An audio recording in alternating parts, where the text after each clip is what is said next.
The Tale of Onogoro is an action-adventure game with puzzle elements from the small Japanese studio Amada KK, which has been making games for 15 years, and for the last 5 has been trying to create projects designed exclusively for virtual reality.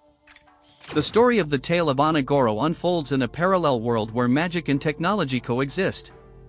One partially works thanks to the other, essentially classic steampunk. Priestess Haru summons you, a resident of the unseen world, to the archipelago of floating islands called Onogoro in order to stop the villain Masatake. He not only stripped her of her magical powers and parts of her body, but also chained her to a magical stone. As a result, throughout the entire game you will have to help the girl move around the map. She is unable to move on her own. The story is quite long for a VR project, consisting of 31 chapters. A full playthrough will take around 7 hours. In terms of gameplay, what we have here is an interesting mix of Portal-style puzzles and boss battles in the spirit of Shadow of the Colossus. From the former, the game borrows the solving of various puzzles, many of which are multi-layered and require not just moving objects, but also performing certain actions in the correct sequence. From the latter, it takes battles with giant kami bosses. There are only 6 of them, including the main villain, and each one is unique and requires a special approach. Usually, in order to gain the opportunity to attack, you first need to solve a puzzle. In later chapters, they become more complex, and you'll need to use elemental powers at different stages of the fight. All actions in the game are performed using celestial weapons, 2 steampunk-style guns. You'll use them to interact with objects such as switches, blocks, and more. They are also used to collect and shoot 3 elements: fire, wind, and stone. Each element has its own purpose. Fire burns obstacles, stone creates small weights that can be used on levers, and wind blows away light objects. But the primary use of the guns, aside from shooting enemies and solving puzzles, is moving the stone to which Haru is bound. The puzzles are diverse, and their difficulty increases smoothly as you progress. New elements and mechanics are gradually introduced. As a result, in the early chapters you'll solve them without much trouble, but in the later stages you'll have to push your brain to the limit to achieve the desired result.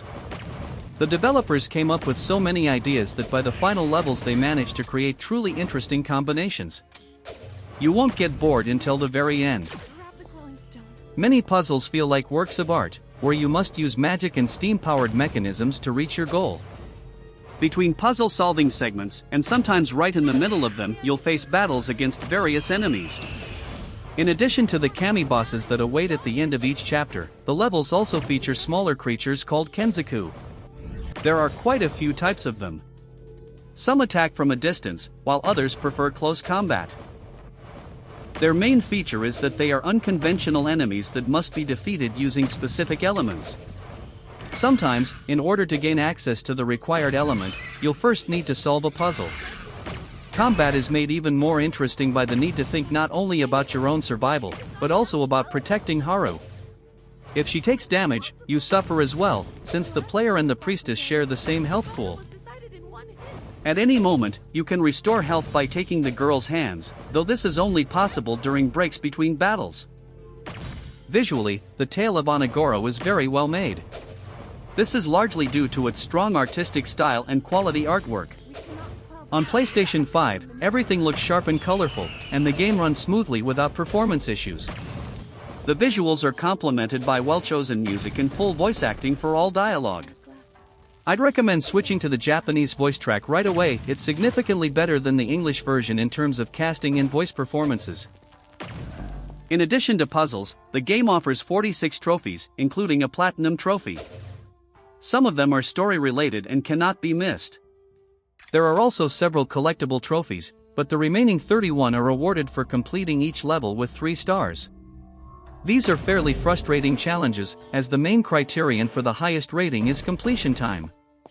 In some levels, the developers made the timing windows extremely tight. So if you decide to go for the platinum, be prepared to sweat a little, quite literally. Some stages will need to be replayed dozens of times before you manage to fit within the required time limit. The Tale of Onogoro can confidently be called one of the best VR titles and is easy to recommend to anyone who enjoys puzzle games. It's a high-quality project both visually and in terms of gameplay. A true gem of the genre that most people seem to have overlooked, judging by the number of ratings on the Sony store and on Steam. Looking at this, it becomes clear why so few truly great and polished VR games are released.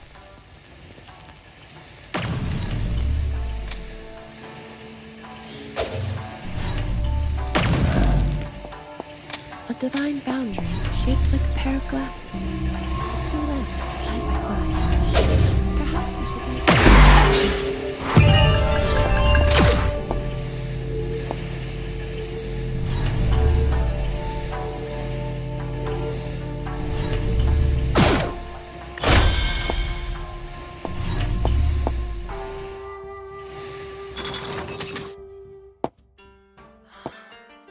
the floating bridge cafe.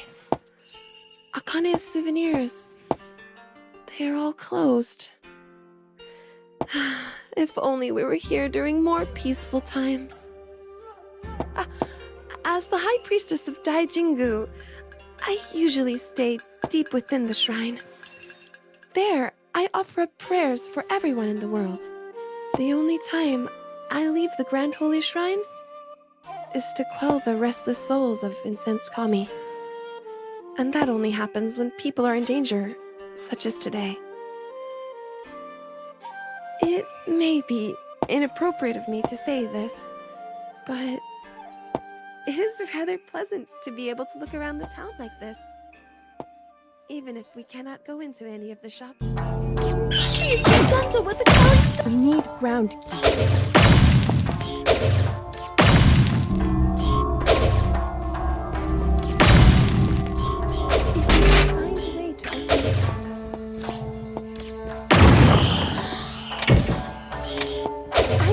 Do it, honorable traveler.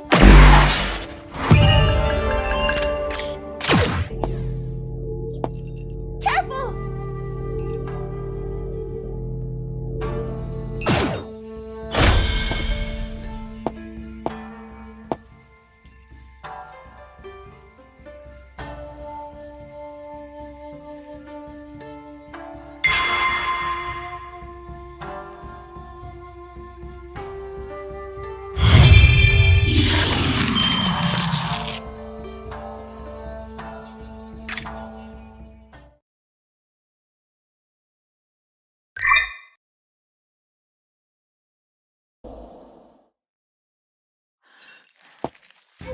I am sorry.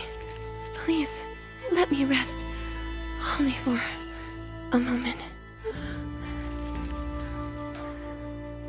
With this body of mine, synthesized with steam-powered parts as it is, I am afraid pushing on is taking a great deal out of me.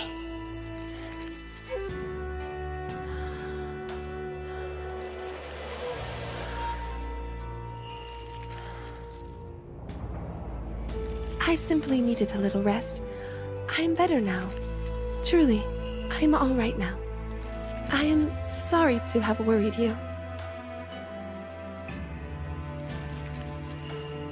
I was so happy to get my leg back from Kotayane. I'm afraid I got a little carried away. If I had not succeeded in summoning you, I surely would have died, all alone, in that pitch-black shrine. But the celestial weapons led you to this world.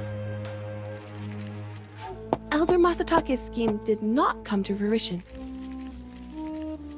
We can stop him. I'm sure of it. I have very good intuition, you know. Now then, let us proceed onward.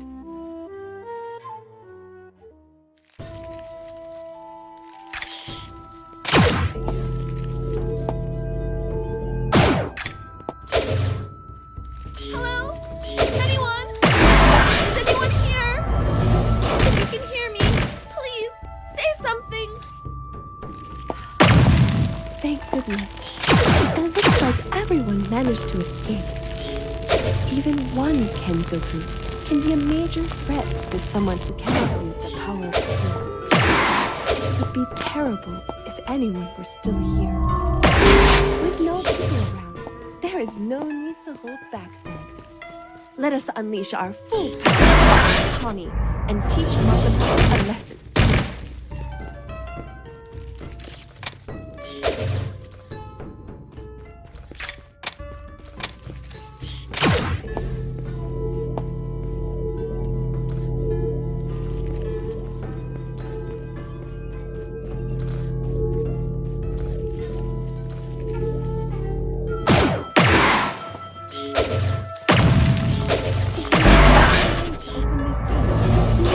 To go on ahead.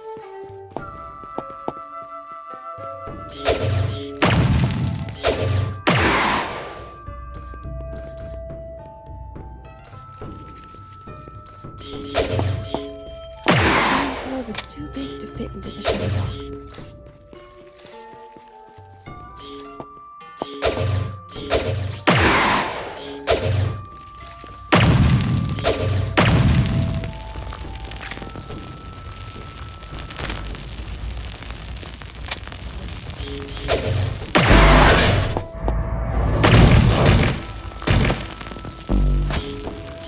I knew we should.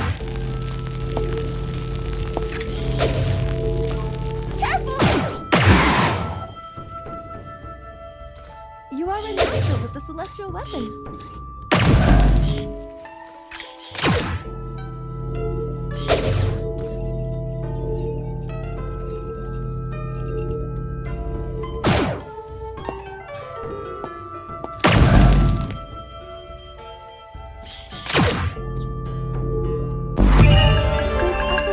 You see around the island here and there, like giant walls or doors. They are divine boundaries.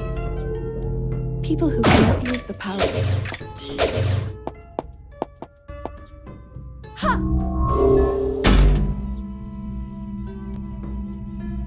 If we could find a way to open this, we would be able to open it.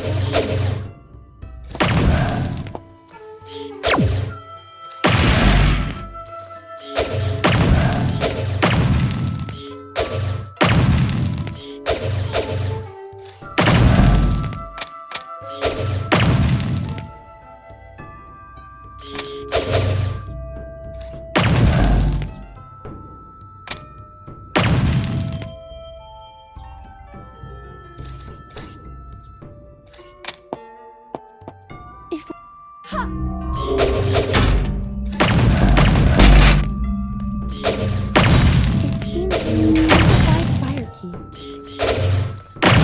It seems we need amplified fire key.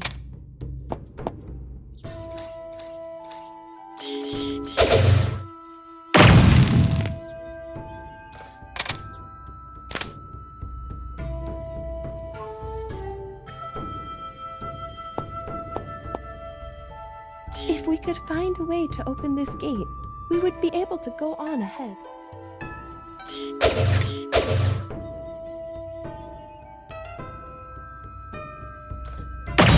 It seems we need amplified fire key.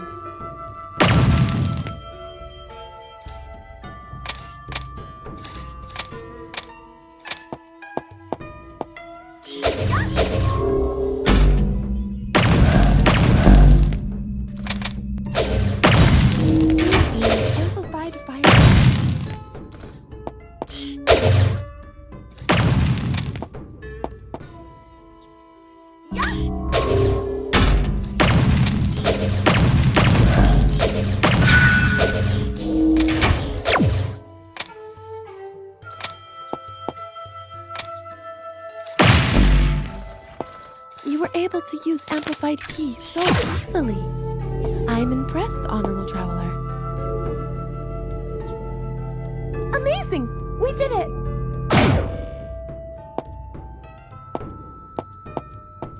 Shall I?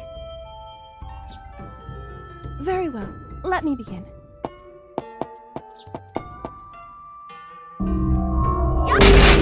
Honorable Traveler, hello?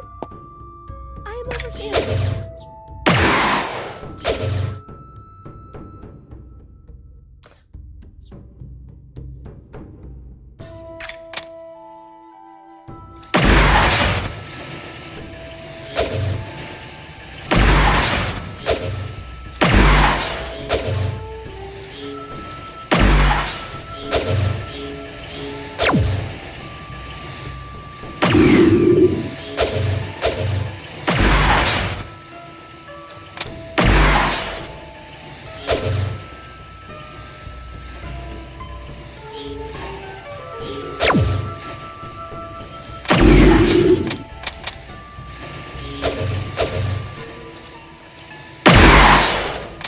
This windwheel is larger than any other planet.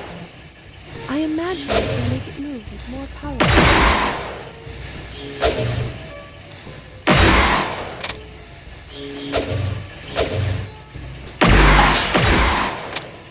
This windwheel is larger than any I have.